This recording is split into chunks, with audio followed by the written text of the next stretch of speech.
Good morning student. बहुत अच्छा, जल्दी जल्दी लाइव जुड़ जाइए।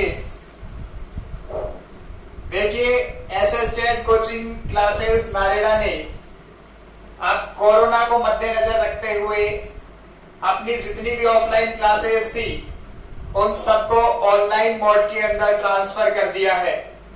आज से हम आपको ऑनलाइन क्लासेस सभी सब्जेक्ट की, फिजिक्स, केमिस्ट्री, मैथमेटिक्स, जिसकी भी आप कोचिंग ले रहे हैं उन सब की कोचिंग प्रोवाइड करवा रहे हैं। तो आप एक बार जल्दी से जुड़ जाइए हमारे चैनल से, एसएसजेड कोचिंग क्लासेस नारेड़ा से। हाँ बिल्कुल, ये बिल्कुल जो क्लासेस होंगी विद्यार्थियों वो पूरी की पूरी ऑफलाइन क्लासेस जैसी होंगी। हाँ, किसी प्रकार का कोई डाउट नहीं होगा।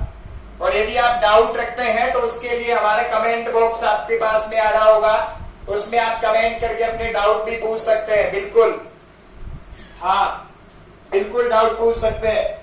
अब देखिए, जहां से अपन ने ऑफलाइन क्लास में बंद किया था वहीं के आगे के स्टार्ट कर रहे हैं हमने देखो फिजिक्स में हमारे 2 बैच चल रहे थे और फिजिक्स में जो 2 बैच चल रहे थे उसमें एक बैच की जो टाइमिंग थी वो 7 बजे से लेकर के 8 बजे तक थी विद्यार्थियों। तो 7 बजे से लेकर के 8 बजे की जो टाइमिंग थी उसमें हमने पार्ट नंबर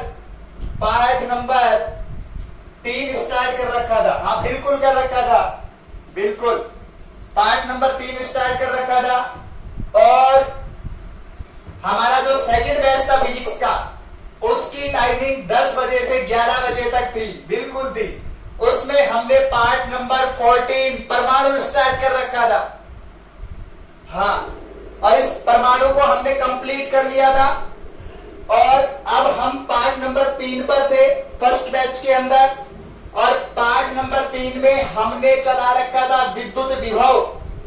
उस विद्युत विभव में हमने विभव की परिभाषा लिख ली थी और विभवांतर की परिभाषा लिख ली थी।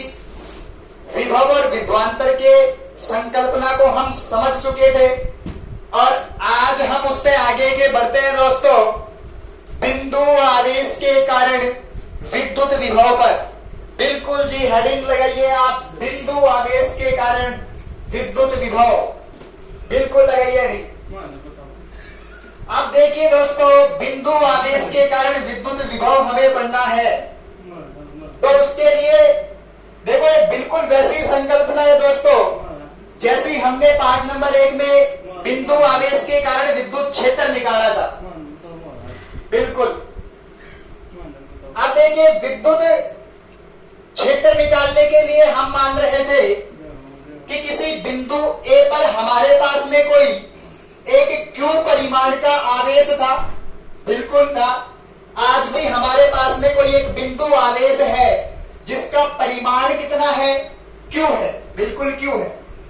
अब ये वाला आवेश कितना विद्युत विभव उत्पन्न करेगा किसी आर्बिट्री स्वेच्छ बिंदु P पर, उसका मान निकालने के लिए हम अनंत बिंदु से किसी आवेश Q नोट को लेकर के आते हैं बिंदु P पर। ठीक है। अब देखिए, जैसे ही मित्रों इस इंफिनिटी पॉइंट से हमने आवेश Q नोट को लाया, अब जैसे इस आवेश Q नोट को हम इस बिंदु P पर लेकर के आते हैं तो बताओ, जैसे ही ये Q नोट आवेश इस Q आवेश के कारण प्रतिकर्षित होगा, इसका मतलब ये Q आवेश इस आवेश को प्रतिकर्षित करेगा इस दिशा के अंदर। और हमने कह दिया कि इस वाले आवेश के द्वारा इस आवेश पर लगाया गया जो प्रतिकर्षण बल है वो कितना है, F है। कितना है, F है। अब देखिए, ये वाला आवेश इस आवेश को इधर प्रतिकर्षित कर रहा है और हम इस आवेश को विस्थापित करना चाहते हैं दोस्तों इस दिशा में। तो बताओ, ये वाला आवेश तो इस पर इधर बल लगा रहा है और हमें इस आवेश को यदि इधर प्रतिकर्षित करना है तो हमें इस बल के विरुद्ध क्या करना पड़ेगा, वर्क करना पड़ेगा, कार्य करना पड़ेगा। और वो कार्य कितना होगा, सबसे पहले उस कार्य का मान हमें निकालें। उसके लिए देखिए, सबसे पहले हमने हमने अब दो आवेशों के निकाय प्राप्त कर लिया। दो आवेशों का निकाय प्राप्त करने का मतलब एक ऐसा निकाय प्राप्त कर लिया जिसमें हमारे पास में दो आवेश हैं। एक आवेश है Q, दूसरा आवेश है Q नॉट। ये दोनों आवेश एक दूसरे से कितनी दूरी पर हैं? R दूरी पर है। तो बताओ पाठ नंबर 1 में हमने कूलाम का नियम पढ़ा या नहीं पढ़ा? पढ़ा। और कूलाम का नियम हमें यही कह रहा था क्या? क्या कह रहा था? बिल्कुल ऑफलाइन क्लास है, बिल्कुल ऑफलाइन है जी। देखिए आप किसी प्रकार का भ्रम पैदा ना करें, बिल्कुल ऑफलाइन के जैसे ही चलेगा ऑनलाइन। हाँ, फीस तो देनी पड़ेगी। इधर देखिए, ये एक आवेश है हमारे पास Q, ये कोई दूसरा आवेश हमारे पास Q नॉट। यदि ये दोनों एक दूसरे से R दूरी पर हो तो कूलाम बल जो हम लिख रहे थे वो K Q1 Q2 बटा में R स्क्वायर लिख रहे थे या नहीं लिख रहे थे? वैसा ही चार्ज सिस्टम हमारे पास में बन रहा है जिसमें दो चार्जेज है, एक Q मैग्नीट्यूड का, दूसरा Q नॉट मैग्नीट्यूड का। और ये दोनों चार्ज हमसे कितनी डिस्टेंस पर सेपरेट है? R डिस्टेंस पर। तो इसमें हम सबसे पहले लगाएंगे कूलाम्स लॉ। कूलाम्स लॉ का मतलब कूलाम का नियम लगाएंगे। और कूलाम का नियम लगाने के लिए इधर देखो, आवेश Q तथा Q नॉट के मध्य बल, और बल किस सूत्र से निकलेगा? ये सूत्र F बराबर K Q1 Q2 बटा में R स्क्वायर। अब देखिए F बराबर K Q1 की जगह कौन है? Q, और Q2 का स्थान किसमें ले रखा है? Q नॉट में। तो आप लिखोगे F is equal to K Q naught upon R square. ये हमने ले दिया समीकरण नंबर 1। इसको कितना कह दिया? समीकरण नंबर 1। अब देखिए, यदि हम इस आवेश Q नॉट को dr दूरी तक विस्थापित करना चाहते हैं तो हमें कोई ना कोई क्या करना पड़ेगा? वर्क करना पड़ेगा। क्या करना पड़ेगा? वर्क करना पड़ेगा। अब वो वर्क कितना होगा उसका हमने फॉर्मूला लिखा है। आवेश Q को अल्प विस्थापित dr करने में किया गया कार्य, और कार्य किस फॉर्मूले से? dw बराबर F वेक्टर डॉट dr। यही कार्य का सूत्र होता है, बल गुणा में विस्थापन। विस्थापन आपने कितना दिया है? dr, और बल कितना लग रहा है इस आवेश पर? F बल लग रहा है। तो हम कार्य निकाल सकते हैं नहीं निकाल सकते? निकाल सकते हैं।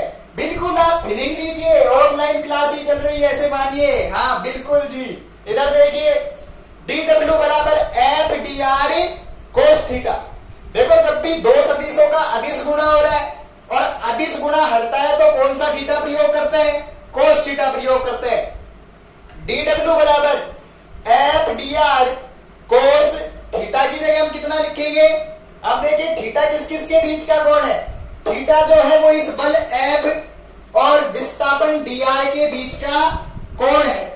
तो देखिए, बल की दिशा तो इधर है और विस्थापन सदिश की दिशा इधर है। बताओ, सरल रेखा पर बनाया गया कोण कितने का होता है? 180 का। यही तो बात। तो हमने थीटा कितना लिखा है? 180 लिखा है। अब cos 180 का मान कितना होता है? -1। तो देखिए, जैसे ही हमने cos 180 की वैल्यू -1 रखी तो dw हमें प्राप्त हुआ माइनस का F dr। कितना प्राप्त हुआ? F dr। अब देखिए, इसको कह दीजिए बच्चों समीकरण 2। कहिए, जल्दी से कहिए। हाँ बिल्कुल, ऑफलाइन क्लास ही है। अब देखिए, समीकरण 2 और समीकरण 1 को देखो आप। समीकरण 2 में हमारे पास मान है बल F का, और इसमें साथ में बल गुणा हो रहा है जी विस्थापन से। अब देखिए, समीकरण 1 में हमने मान निकाल रखा है बल बराबर K Q नॉट बटा में R स्क्वायर। तो बताओ, समीकरण 2 में जो हमारे पास बल है उस बल की जगह हम ये लिख सकते हैं K Q नॉट बटा में R स्क्वायर। तो बिल्कुल वही लिखा है K Q नॉट बटा में R स्क्वायर, और इसको गुणा किया है जी विस्थापन सदिश dr से। बिल्कुल गुणा किया है dr से। आप इसको कह दीजिए समीकरण नंबर 3 कह दीजिए। अब देखो, ये तो हमने कार्य निकाल लिया इस आवेश को अल्प विस्थापित करने में। अब यदि हमें कार्य चाहिए, कुल कार्य, कुल कार्य कौन सा? इस आवेश को अनंत बिंदु से उठा करके इस पॉइंट तक लाने का कुल कार्य चाहिए, तो हमें इस समीकरण 3 का क्या करना पड़ेगा?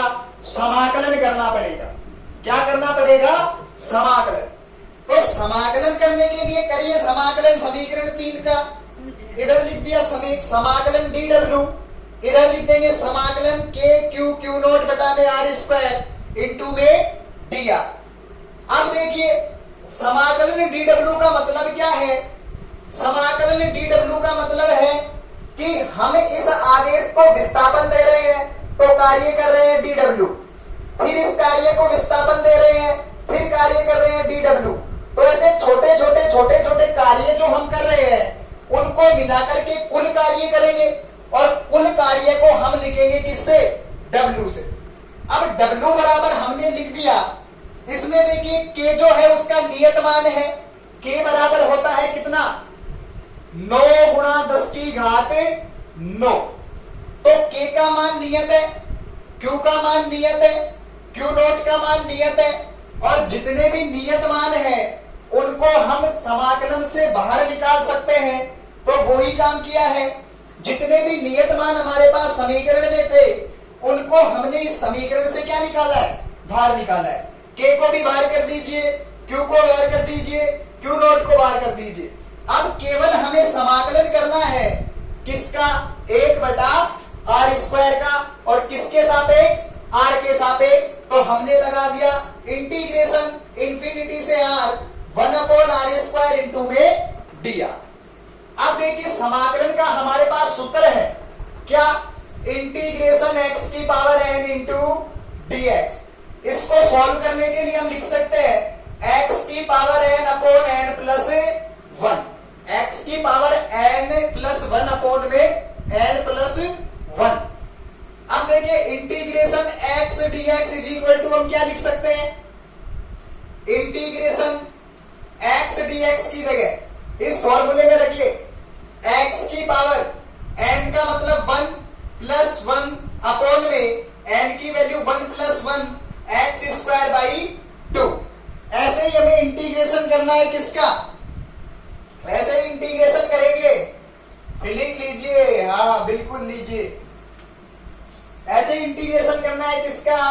1 अपॉन x dx का। तो 1 अपॉन x dx का इंटीग्रेशन करोगे तो आप लिखोगे x inverse dx। x inverse dx का मतलब क्या हुआ? x इनवर्स dx का मतलब हुआ x की पावर माइनस 1 अपॉन 1, और इसको लिखेंगे कितना?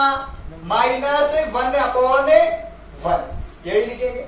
x की पावर x इनवर्स का इंटीग्रेशन, x इनवर्स का इंटीग्रेशन हमने लिख दिया x की power minus 1 plus 1 upon minus 1 plus 1, यही बिल्कुल।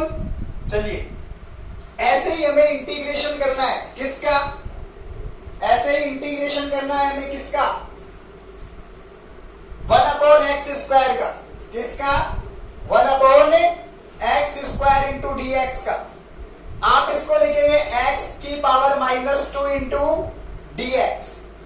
आप इसको सॉल्व करेंगे तो देखो x की power n plus 1 upon n plus 1 ही लगाओगे। n की वैल्यू माइनस 2 है, इसमें 1 ऐड करोगे, नीचे n की पावर माइनस 2 में आप ऐड करोगे 1।